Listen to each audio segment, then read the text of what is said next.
किसी भी democratic system में इलेक्शंस की रोल प्ले करते हैं, क्योंकि इलेक्शंस ही ये डिसाइड करते हैं कि देश की जनता देश की बागडोर किसके हाथों में देना चाहती है।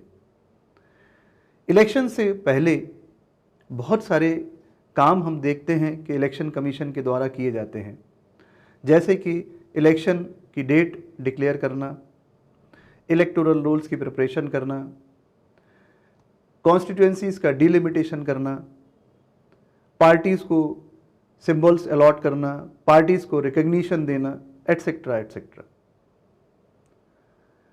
तो ये बहुत सारी जिम्मेदारी इलेक्शन कमीशन ऑफ इंडिया के ऊपर देखने को मिलती है, और आज का हमारा जो टॉपिक है वह इलेक्शन कमीशन ऑफ इंडिया ही है। आज के इस टॉपिक में हम लोग किन किन चीज़ों के बारे में पढ़ने वाले हैं, आइए एक नज़र पहले उस पर मारते हैं। हम पहले हिस्टोरिकल बैकग्राउंड पढ़ेंगे इलेक्शन कमीशन ऑफ इंडिया का, फिर हम उसका कंपोजिशन डिस्कस करेंगे, then will discuss about the independence of election commission of India, then powers and functions of election commission of India. Election commission of India के पास बहुत सारे पावर्स हैं, हम उनको धीरे धीरे आगे डिस्कस करेंगे। Then will discuss the constitutional provisions of election commission, then few other related facts related to elections and election commission of India. So let us start without wasting our time. So election commission of India, it is a permanent body and an independent body also. So independent body से क्या मतलब है, मैं इसे explain कर देता हूँ आपको. So this election commission of India, this does not works under any ministry or the department of the government of India. ये किसी मिनिस्ट्री या किसी डिपार्टमेंट के तहत काम नहीं करती है। That is why it is said to be an independent body. So this election commission of India, this has been established by the constitution of India itself. Apart from this, the article 324 sub clause 1 of Indian constitution says that it is vested with the elections related to the parliament of India, elections related to the state legislatures, elections to the President of India and to the Vice President of India. So it reads as Article 324 subclause 1 of Indian Constitution says that the superintendence, direction and control of the preparation of the electoral rolls and the conduct of all elections to Parliament and to the legislature of every state and of elections to the offices of President and Vice President shall be vested in the Election Commission of India. So while talking about Parliament, we know that it consists of two houses. So one is Lok Sabha and another one is Rajya Sabha. So Election Commission of India has to conduct election for both for Lok Sabha as well as for Rajya Sabha also. Apart from this, if we talk about the state, then there are few states in case of which we have bicameral legislature. So in few states we have state legislative assembly also and we have state legislative council also. Hindi में हम विधान सभा कहते हैं और विधान परिषद कहते हैं। State legislative assembly को विधान सभा कहते हैं, स्टेट लेजिस्लेटिव काउंसिल को विधान परिषद कहते हैं। So in case of all these states, it is mandatory to have a state legislative assembly. विधानसभा का गठन हमें हर एक स्टेट में करना आवश्यक होता है, लेकिन state legislative council Vidhan Parishad का गठन हम हर स्टेट में नहीं करते। तो स्टेट लेजिस्लेटिव असेंबली या विधान परिषद काउंसिल के इलेक्शंस कराने की जिम्मेदारी भी इलेक्शन कमीशन ऑफ इंडिया के पास ही होती है। अदर देन दिस, प्रेसिडेंट और वाइस प्रेसिडेंट के इलेक्शंस भी इलेक्शन कमीशन ऑफ इंडिया ही करवाता है। अब यहाँ बात आपको बहुत अच्छे से याद रखना होगी कि पंचायत और म्यूनिसिपैलिटीज के elections election commission of India नहीं कराता है। मैं बात कर रहा हूँ लोकल गवर्नमेंट इलेक्शंस की। So the elections of panchayat and municipalities, they are conducted by the state election commission. आप याद रखिएगा, the elections related to panchayat and municipalities, they are not conducted by the election commission of India. For that we have a separate state election commission for each and every state, right? So this commission does not deal with the elections to the municipalities and panchayats in the states. Hence for that we have a separate State Election Commission, right? So now while talking about the electoral system, so the electoral system in India, it has been borrowed from the Great Britain itself. ये एक basic question आपको बन सकता है preliminary examinations में, इसको याद रखिएगा आप लोग. So other than this we have few acts also. So first one I am going to talk about the Representation of the People Act of 1950. So this act deals with the qualifications of the voters, preparation of the electoral rolls, delimitation of the constituencies, allocation of the seats in parliament and the state legislatures and so on. तो मैंने आपको 3-4 बातें इस act से related यहाँ पर लिखी हुई हैं, कोशिश करिएगा ये याद रहें आपको. Qualifications of the voters, preparation of the electoral rolls, delimitations of the constituencies, allocation of seats in parliament and state legislatures. Other than this act, we have another act which is known as Representation of the People Rules 1950. This act deals with the preparation of the electoral rolls. We have one more act which is known as Representation of People Act of 1951. This act deals with the administrative machinery for conducting elections. This act also deals with the election disputes, with the settlement of the election disputes, with by-elections, registration of political parties and so on. So these are the 3 acts which I have mentioned here. Try to remember about these 3 acts also. So in 1993, there was one ordinance which was related with the powers of the election commissioners. So this ordinance made the powers of the election commissioners equal to the powers of the chief election commissioners, right? इस ordinance ने क्या किया था, देखिए election commission of India में 1+2 का structure है at present में. So 1 we have chief election commissioner and other than that we have 2 election commissioners. इस ऑर्डिनेंस के द्वारा इन इलेक्शन कमिश्नर्स की पावर्स को चीफ इलेक्शन कमिश्नर के पावर के इक्विवेलेंट कर दिया गया था, राइट? सो क्लियर हो गया आपको ये point. Now other than this, election commission also advises the president और the governor as the case may be on electoral matters including questions related to the disqualification of the members. अगर किसी member के disqualification का question आता है, वो member parliament के हों या स्टेट लेजिस्लेचर के हों, उन मेंबर के डिस्क्वालिफिकेशन की बात यदि आती है तो प्रेसिडेंट या governor election commission of India से कंसल्ट करेंगे. इस तरह का कंसल्टेशन बाइंडिंग है उनके ऊपर, right?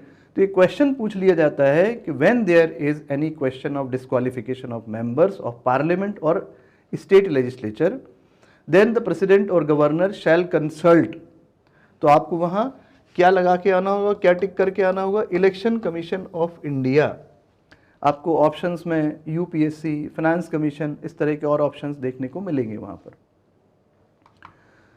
Other than this, election commission of India also prepares guidelines for a code of conduct for candidates, political parties and voters etcetera. तो एक कोड ऑफ कंडक्ट भी किसको प्रिपेयर करना होता है, इलेक्शन कमीशन ऑफ इंडिया को. So other than this, this election commission of India also fixes the limit of expenditures of this elections. देखिए political parties अपने कैंपेनिंग के लिए काफ़ी खर्चा करती है, तो election commission of India in election के खर्चों पर भी एक लिमिट लगा देती है कि आपको इससे ज़्यादा खर्चा नहीं करना होगा. अच्छा, ये जो खर्चे करेंगे ये अपने अकाउंट्स भी बनाते हैं. सो this election commission of India also examines the accounts of these political parties. Other than this, this election commission of India also determines the criteria for recognizing political parties and it also decides their election symbols. Election symbols भी कौन decide करता है, election commission of India, और इनको recognition भी कौन देगा, election commission of India, right? Other than this, this election commission of India it also has the responsibility to settle the disputes related to elections. अगर election related disputes आते हैं तो ये भी किसके पास रेफर कर दिए जाते हैं, इलेक्शन कमीशन ऑफ इंडिया को. ऐसा कौन रेफर करेगा, प्रेसिडेंट या गवर्नर अगर रेफर करते हैं तो ये डिस्प्यूट्स भी सेटल कौन करेगा? इलेक्शन कमीशन ऑफ इंडिया ही करेगा। Late us discuss the historical background of the election commission of India also. So we know that this election commission of India was constituted in 1950, and till 1989 this commission functioned as a single member body consisting of chief election commissioner. In 1989 we went for the 61st constitutional amendment act. Through this amendment the voting age was lowered from 21 to 18 years, and because of this the work was increased of the Election Commission of India. So the president appointed 2 more election commissioners, thus this body became a multi-member body in 1989. So on October 16, 1989, the president appointed 2 more election commissioners to cope with the increased work of the election commission on account of the lowering of the voting age from 21 to 18 by 61st Constitutional Amendment Act of 1989. तो यहाँ आपको बहुत अच्छे कुछ facts मिले हैं, please उन्हें याद रखिएगा। एक तो किस अमेंडमेंट से ये वोटिंग एज को 21 से 18 ईयर्स कर दिया गया था? So it was 61st amendment act, right? और किस ईयर में इसे सिंगल मेंबर से मल्टी मेंबर बॉडी बनाया गया? So it was 1989. But again in 1990 the 2 post of the election commissioners were abolished, and again the election commission was reverted to the earlier position of a single member body. Again in 1993, in October 1993, the president appointed 2 more election commissioners, and since then this election commission of India is working as a multi-member body consisting of 3 election commissioners, or in other way you can say with 1 chief election commissioner of India and with 2 other election commissioners. Now the chief election commissioner and other election commissioners have equal powers and receive equal salaries, allowances and other privileges. याद रखिएगा कि chief election commissioner और जो other election commissioners होते हैं ये equal salary और equal allowances या जो भी इनको सुविधाएं मिलती हैं वो तीनों को एक जैसी ही दी जाती हैं। But in case of difference of opinion, अगर तीनों के बीच में कोई डिफरेंस ऑफ ओपिनियन होता है then the decision is taken by the majority. तो जो भी बात 2 लोग बोलेंगे उस बात को मान लिया जाता है, right? So the chief election commissioner and other election commissioners are entitled to the same salary, allowances and facilities as are provided to the judges of the Supreme Court. तो इनको वही सुविधा, वही वेतन और भत्ते दिए जाते हैं जो कि सुप्रीम कोर्ट के जजेस को दिए जाते हैं। ये बात याद रखिएगा। तो ये बात मैंने आपको बता दी है कि if there is the difference of opinion then the decision is taken by the majority of the commission, right? Other than this, they hold office for a term of 6 years or 65 years, whichever is earlier. ये बात याद रखिएगा कि ये इनका जो term होता है वो होता है 6 years or 65 years, whichever is earlier. So this was all about the historical background of the Election Commission of India. Now coming on to the composition of the Election Commission of India. So Article 324 of Indian Constitution deals with the composition of the Election Commission of India. So the Election Commission shall consist of the Chief Election Commissioner and such other number of election commissioners as the President may from time to time fix. जैसा कि अभी हमने देखा था कि president साहब ने क्या किया था, 1989 में उसे एक मल्टी मेंबर बॉडी बना दिया, 1990 में वापस दोनों जो इलेक्शन कमिश्नर्स के जो पोस्ट थे उनको एबॉलिश किया और 1993 में वापस से इसे क्या किया, एक मल्टी मेंबर बॉडी बना दिया और तब से लेकर के आज तक it is functioning as a multi member body. So right now we have 1 chief election commissioner with 2 other election commissioners. तो ये डिटरमाइन करने की पावर कॉन्स्टिट्यूशन ने किसको दी है? प्रेसिडेंट साहब को दी है। इसको समय समय पर वो कम ज़्यादा कर सकते हैं। सो the appointment of the chief election commissioner and other election commissioners shall be made by the president of India. तो इनका जो अपॉइंटमेंट है वो भी प्रेसिडेंट साहब ही करते हैं, right? Other than this, I am talking about the other election commissioner now. So when any other election commissioner is so appointed, the chief election commissioner shall act as the chairman of the election commission. तो जब किसी other election commissioner को appoint किया जाता है, जो दो other election commissioners हैं, at that time the chief election commissioner shall act as the chairman of the election commission of India, right? They all three are appointed by the president of India, but whenever the appointment of any other election commissioner of India is there, then at that time the chief election commissioner shall act as the chairperson of the election commission of India. Clear? Other than this, the president may also appoint regional commissioners. अब मैं बात कर रहा हूं किसकी? regional commissioners की. So he may also appoint, after consultation with the election commissioner, such regional commissioners, right, as he may consider necessary to assist the election commission. देखिए, election commission of India को assistance के लिए हम क्या करते हैं? regional commissioners को भी appoint करते हैं। तो जब regional commissioners को president साहब appoint करेंगे, at that time वो किससे consult करेंगे? election commission से ही, right? Clear? Other than this, अब मैं बात कर रहा हूं कंडीशंस ऑफ सर्विस की और tenure of office. So the conditions of service and tenure of office of the election commissioners and regional commissioners, right? So they shall be determined by the president of India. यहां students जो हैं वो confuse किस में हो जाते हैं? Parliament या प्रेसिडेंट, राइट? तो याद रखिएगा, the conditions of service and tenure of the election commissioners and the regional commissioners.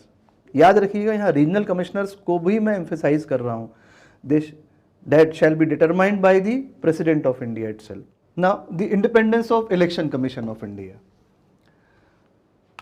So the chief election commissioner is provided with the security of tenure. That is, the chief election commissioner cannot be removed from office without a resolution passed by the Parliament of India. तो अगर chief election commissioner of India को remove करना है तो parliament of India में एक resolution आएगा और उसको पास करना होगा, right? Other than this, now I am talking about election commissioners and regional commissioners. So they can not be removed from their office except on the recommendation of the chief election commissioner, right? So यहां उनको एक security of tenure दिया गया है. One more thing, these election commissioners they does not enjoy their office during the pleasure of the president of India.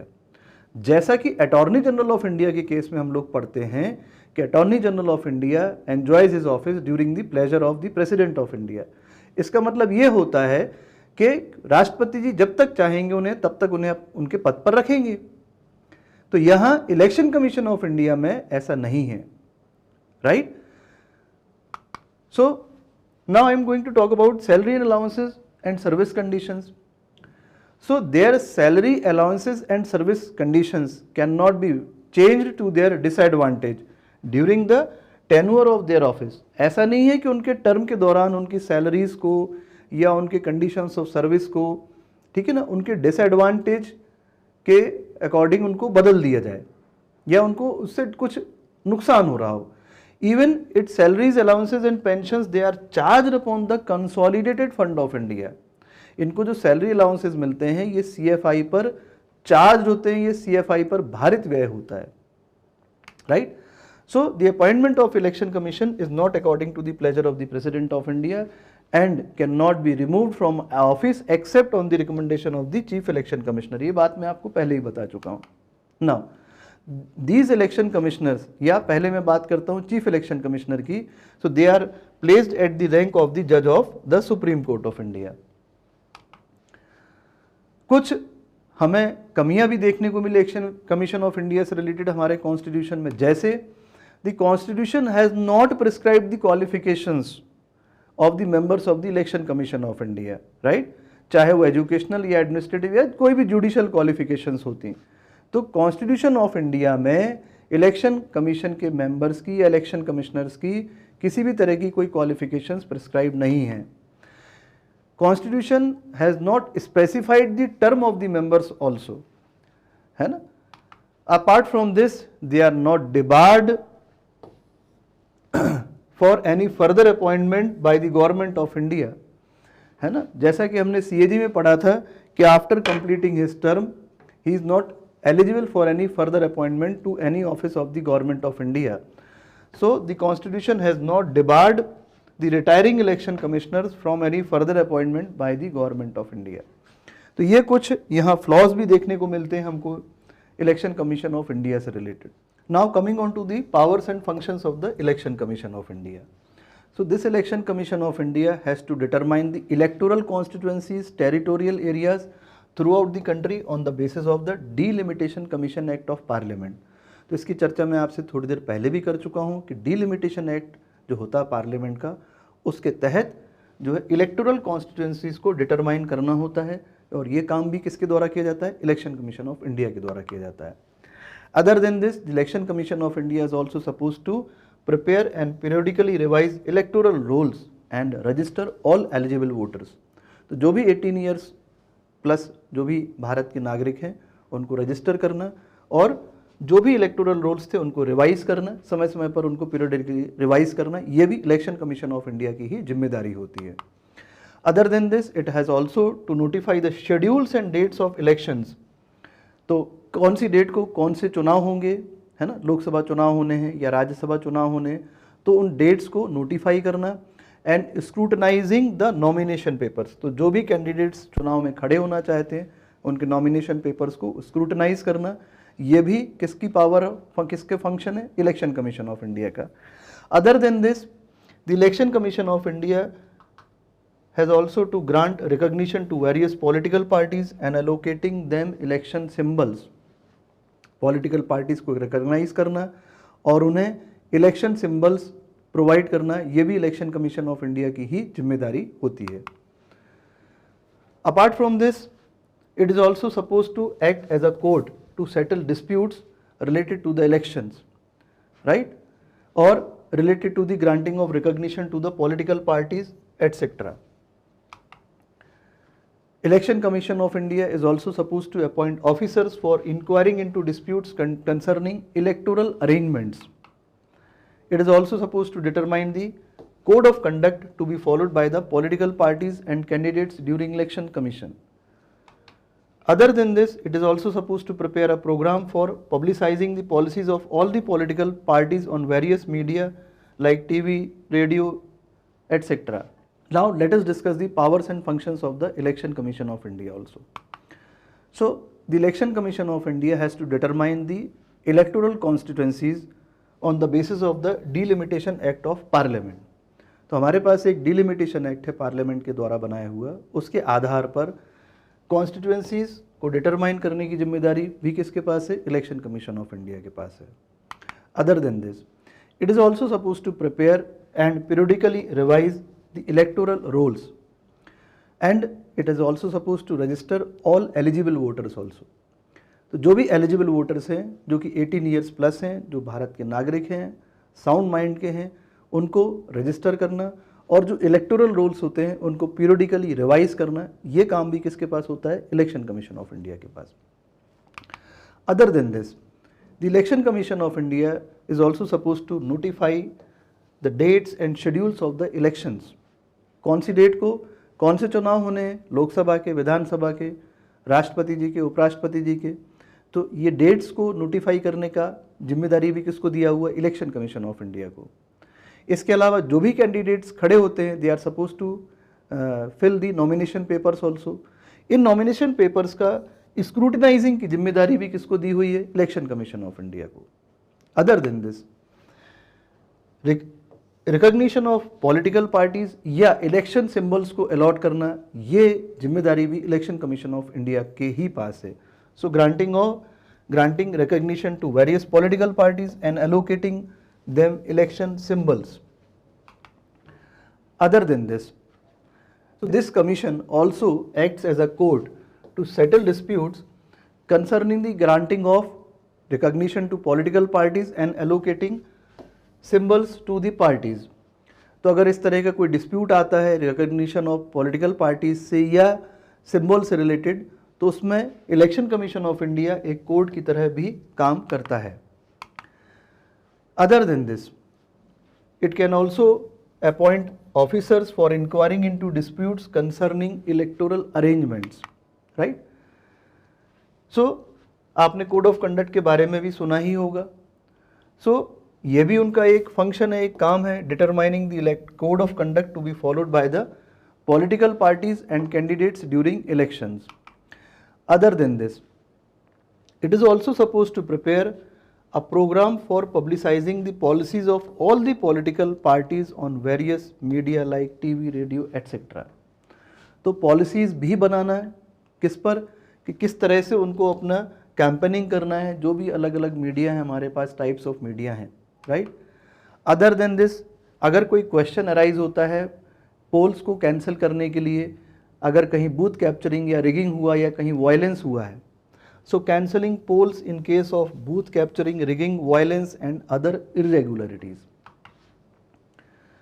It is also supposed to request the governor or the president for the requirement of staff for conducting elections in the various states. ठीक है ना. तो जो staff की requirement तो रहेगी, ये आप भी समझ रहे हैं. तो स्टाफ के लिए रिक्वेस्ट ही किससे करेंगे, प्रेसिडेंट से या गवर्नर साहब से. Other than this, it is also supposed to supervise the machinery of elections throughout the country for ensuring the conduct of free and fair elections. तो जो भी मशीनरी को इसमें इन्वॉल्व किया गया, देखिए जो भी डिस्ट्रिक्ट लेवल पर ऑफिसर्स होते हैं, किसी भी डिपार्टमेंट के ऑफिसर्स को यहाँ इलेक्टोरल ऑफिसर या इलेक्शन ऑफिसर के रूप में अपॉइंट कर दिया जाता है. तो ये जो मशीनरी है उसको सुपरवाइज करने का काम भी किसके ऊपर है, जिम्मेदारी किसके ऊपर है, इलेक्शन कमीशन ऑफ इंडिया के ऊपर. Other than this, it is also supposed to advise the president and governor on matters concerning the disqualification of members of parliament or the members of legislative assemblies.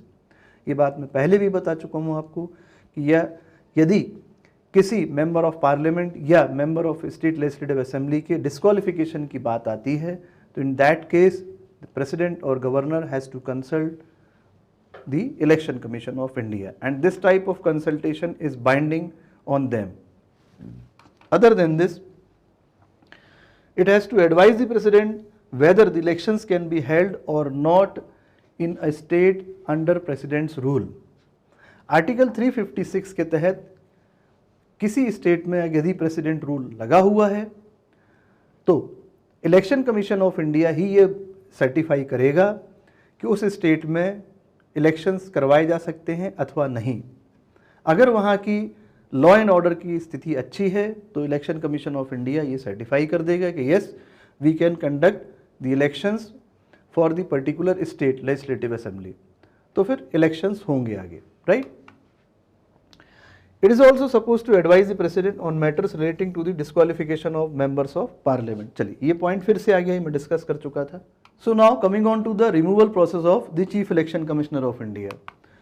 So the process is given in Article 124 subclause 4 of Indian Constitution. So what are the grounds? So he can be removed on the ground of proved misbehavior and incapacity. So you know what is incapacity? Akshamta. That may be due to the unsoundness of mind or due to incapability. Now what is proved misbehavior? So if he holds any other office of profit, अगर वह कोई अन्य लाभ का पद अर्जित करता है तो. Now what is the process? So the resolution shall be passed by the 2/3 of the members present in voting. जो resolution आएगा it shall be passed by the 2/3 of the members present in voting along with the absolute majority in both the houses, right? And if the resolution is passed by such a majority, then he can be removed by the President of India. Now coming on to the constitutional provisions related to the Election Commission of India. So Part 15 deals with the Election Commission of India and Articles 324 to 329 deals with the Election Commission of India. So Article 324 deals with structure, establishment, removal of Election Commission of India. Article 325, it says that do not discriminate on basis of religion, descent, caste or sex while preparing electoral roll. Very important, Article 326, it deals with adult suffrage. So we know that the voting age has been reduced from 21 to 18 years, right? और मैंने concerned amendment भी आपको बता दिया, it was 61st Amendment Act. So Article 327 deals with the power of Parliament to make laws in relation to elections. Article 328 deals with power of states to make laws in relation to elections. And Article 329 says bar to interference by courts in electoral matters. तो election related matters में courts का interference नहीं होगा, ये article 329 कहता है. Now let us see the article 324 again. So it has 6 सब divisions. सो सब clause 1 deals with the establishment of Election Commission of India. Subclause 2 deals with the structure of the Election Commission of India. Subclause 3 says that the Chief Election Commissioner will be the chairman of the Election Commission. Subclause 4 says that the appointment of the regional commissioners by the President. Subclause 5 deals with the resignation and removal of the election commissioners, whereas subclause 6 deals with the President and Governor will provide staff to Election Commission. ये सारी बातें हम लोग discuss कर चुके हैं, लेकिन article wise हम लोगों ने अभी इसको देख लिया है, राइट? तो ये आर्टिकल्स आप याद रखिएगा. Now coming on to national party eligibility criteria. So if a political party want to become a national party, then it has to fulfill at least one of the following criteria. So what is first one? 6% votes in Lok Sabha or Vidhan Sabha, or 4 or more states plus 4 Lok Sabha seats. तो क्या है? 6% votes in Lok Sabha or Vidhan Sabha in 4 or more states or 4 Lok Sabha seats. Second, state party in at least 4 states. कम से कम 4 राज्यों में state party होना चाहिए. And third one, win 2% seats in Lok Sabha in 4 states. ठीक है, 4 राज्यों में 2% seat आपके पास लोकसभा की होना चाहिए. तो नेशनल पार्टीज में अगर हम देखें तो हमारे यहाँ पर बीएसपी है, देन वी है भारतीय जनता पार्टी 1980 में आई थी, अटल बिहारी वाजपेयी जी ने इसको गठन किया था. Then we have CPI communist party of India, then we have CPI Marxist PICM जिसको हम लोग कहते हैं ज्योति बसु साहब की, then we have Indian National Congress, then we have Nationalist Congress Party, then we have All India Trinamool Congress, then we have National People's Party 2013 की. Now let us discuss the criteria to become a state party also. So क्या क्या conditions fulfil करना होंगी वो हम देख लेते हैं. अगर आपको एक स्टेट पार्टी बनाना है तो अ party should win at least 1 seat in the Lok Sabha for every 25 seats. ठीक है, तो प्रत्येक 25 लोकसभा सीट पर कम से कम 1 सीट जीती हो, राइट? या a party should win a minimum 3% of the total number of seats और a minimum 3 seats in the legislative assembly. 3% seats, total seats का कितना? 3% अगर जीत जाए, या लेजिस्लेटिव असेंबली में 3 सीट्स जीत जाए, या in a particular election the party has to win at least 6% of the total votes. किसी पर्टिकुलर चुनाव में टोटल वोट के 6% उसके पास आ जाएं, and also win 1 Lok Sabha and 2 assembly seats. उसके साथ में क्या होना चाहिए? 1 लोकसभा और 2 असेंबली सीट्स भी होना चाहिए उसके पास. और अगर इन सभी चीज़ों में से उसके पास कुछ भी नहीं आ पाता है, देन इफ इट सिक्योर्स 8% और more of the total valid votes polled in the state. ठीक है, जितना भी वोटिंग हुआ है उसका अगर 8% है उससे ज़्यादा स्टेट पार्टी को मिल जाते हैं तो उसको स्टेट पार्टी का दर्जा मिल जाएगा. So now about the officers appointed by the election commission of India. So first one is chief electoral officer. So he is officer of state और union territory and he is authorised to supervise the elections, right? So he is nominated by the election commission of India and he is an officer of the government of a state or the union territory. Other than chief electoral officer, the election commission of India also appoints district election officer. So the election commissioner of India nominates an officer of the state government as the district election officer in consultation with the state government. So he supervises the election work at the district level subject to the superintendent's direction and control of the chief electoral officer. तो इसके supervision में या direction में district election officer जो है districts में election को supervise और कंडक्ट कराते हैं. Now electoral registration officer, so he is also nominated by the Election Commission of India in consultation with the state government. So the electoral registration officer, he is the officer of the state or local government and he is responsible for the preparation of the electoral rolls for parliamentary or assembly constituencies. Now the returning officers, so the election commission in consultation with the state government nominates an officer of the state government as returning officer for the constituencies. So he is responsible for the conduct of elections in the parliamentary or assembly constituencies concerned. Now presiding officers, so they are also appointed by the district election officers. In case of union territories, such appointments are made by the returning officers. So presiding officers with the assistance of polling officers conduct the poll at polling station. तो दोस्तों ये था मेरा आज का video election commission of India पर. आप लोग इसको ज़्यादा से ज़्यादा लाइक शेयर एंड सब्सक्राइब करें. अगले वीडियो में मिलता हूँ, तब तक के लिए जय हिंद दोस्तों.